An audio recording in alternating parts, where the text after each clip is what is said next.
हम लोग इसमें देखेंगे इसमें जो है केमिस्ट्री का जो है पहला पार्ट देखेंगे। Class 10th chemistry lesson 1 NCERT क्या कहता है, इसका मीनिंग पहले इसको हम गौर से समझने का कोशिश करते हैं। एक पूर्ण रासायनिक समीकरण अभिकारक एवं उत्पादन तथा प्रतीकात्मक रूप से भौतिक अवस्था को प्रदर्शित करता है। ये क्या मतलब है इसका? भौतिक अवस्था मतलब है कि कोई भी रासायनिक समीकरण होता है उसमें अभिकारक होता है और उत्पादक होता है।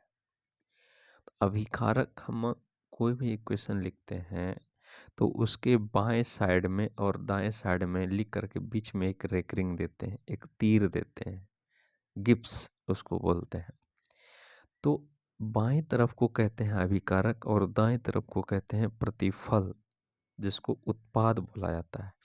और ये समीकरण में जो कुछ भी लिखा हुआ है वो क्या दर्शाता है? भौतिक अवस्था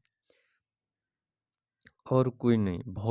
भौतिक में उसका क्या आवश्यकता है उसको दर्शाता है। फिर है सेकंड नंबर में, रासायनिक समीकरण को इसलिए संतुलित किया जाता है ताकि जिससे समीकरण में अभिकारक और उत्पाद दोनों ही तरफ रासायनिक अभिक्रिया में भाग लेने वाले प्रत्येक परमाणु की संख्या समान हो। समीकरण को संतुलित किया जाता है, उसका शौक नहीं है। उसको संतुलित करने के लिए हमको बहुत ही कंसेप्ट का ज़रूरत पड़ता है कि दोनों तरफ ऑक्सीजन बराबर हुआ कि नहीं, दोनों तरफ कार्बन का सेम परमाणु है कि नहीं।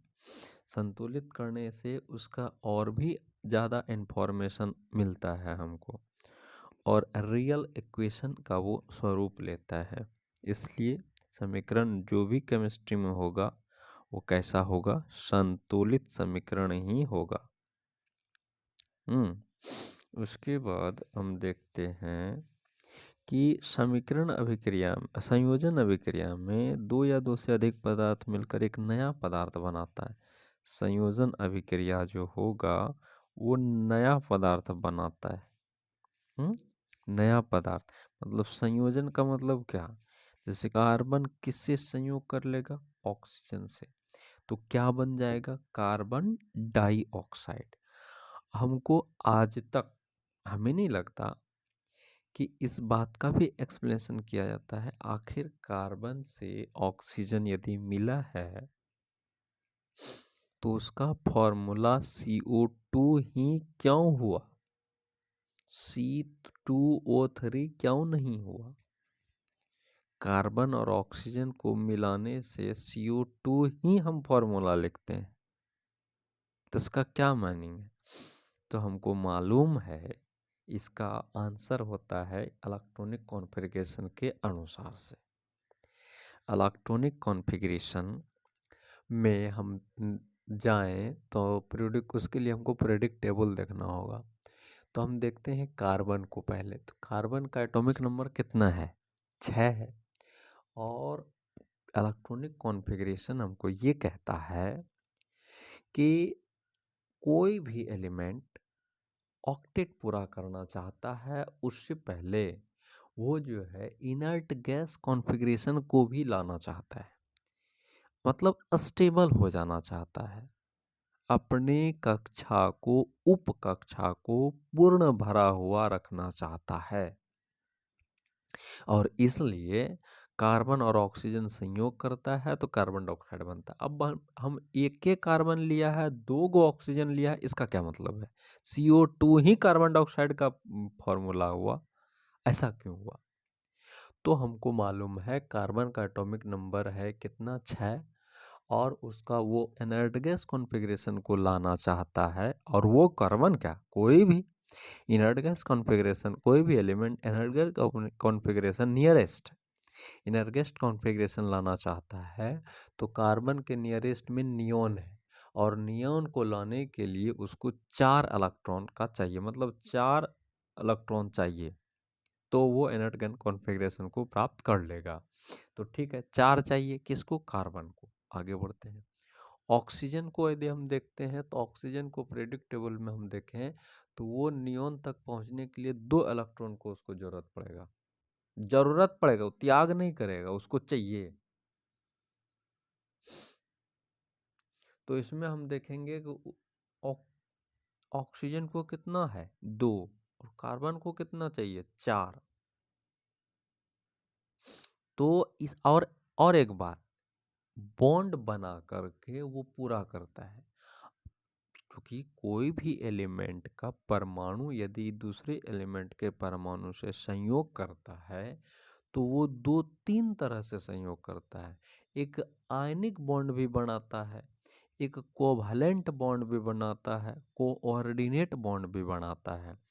तो ये जो एक दूसरे से संयोग करके बनाता है, तो ये जो है बॉन्ड जो बनाता है वो कौन सा बॉन्ड बनाता है?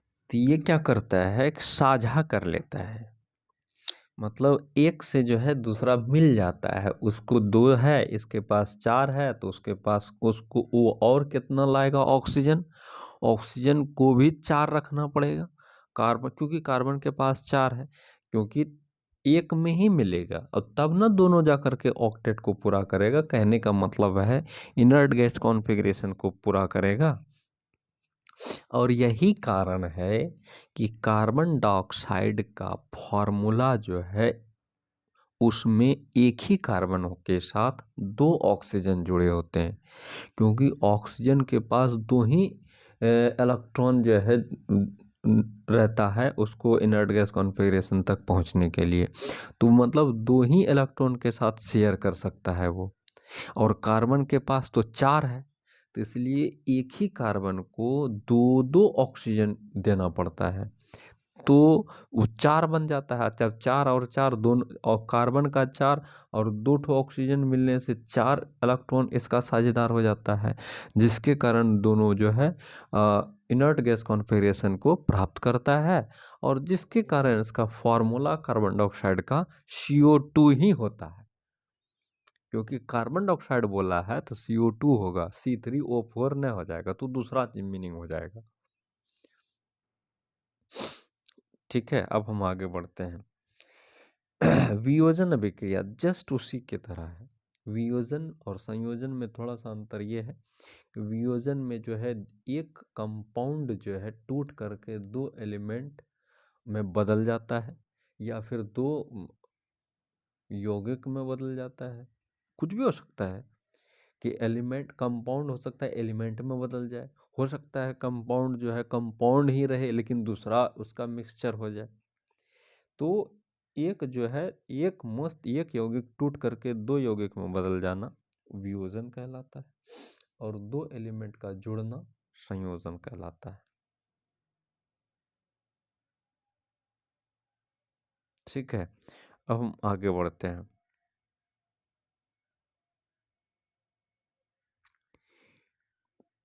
तीसरे में अगला नंबर, जिन अभिक्रिया के उत्पाद के ऊष्मा उत्पन्न होता है, मतलब कोई भी अभिक्रिया यदि होगा, यदि उसमें ऊष्मा उत्पन्न होता है तो उसको हम क्या कहते हैं? कौन सा अभिक्रिया कहते हैं? ऊष्माक्षेपी। और जिन अभिक्रिया में ऊष्मा का अवशोषण हो जाता है, इसको हम देख रहे हैं, ऊष्मा का अवशोषण हो जाता है, तो उसको हम ऊष्माशोषी अभिक्रिया कहते हैं। और अभिक्रिया का मतलब क्या होता है? अभिक्रिया का मतलब है एक दूसरे से संयोग करेगा या वियोग करेगा या जो कुछ करेगा, लेकिन एक दूसरे के संपर्क में होगा उसको। अब है कह रहा है अवक्षेपण अभिक्रिया से अविलेय लवण प्राप्त होता है। अविलेय मतलब जो घुले ना, और बहुत अच्छा, ये जादू कह सकते हैं, लेकिन केमिस्ट्री की भाषा में तो ये जादू नहीं होगा। क्या? तो आपको मालूम होगा जब पानी में चीनी को डालते हैं तो आसानी से घुल जाता है। क्या आपने कभी ऐसा करके देखा है कि चीनी को या नमक को जो है केरोसिन तेल या पेट्रोल में, डीजल में डाल करके देखें? हमें लगता है वो नहीं घुलता है। करके देखें, और ये जादू से कम नहीं है। इसका प्रैक्टिकल करके मैं बताऊंगा। धन्यवाद।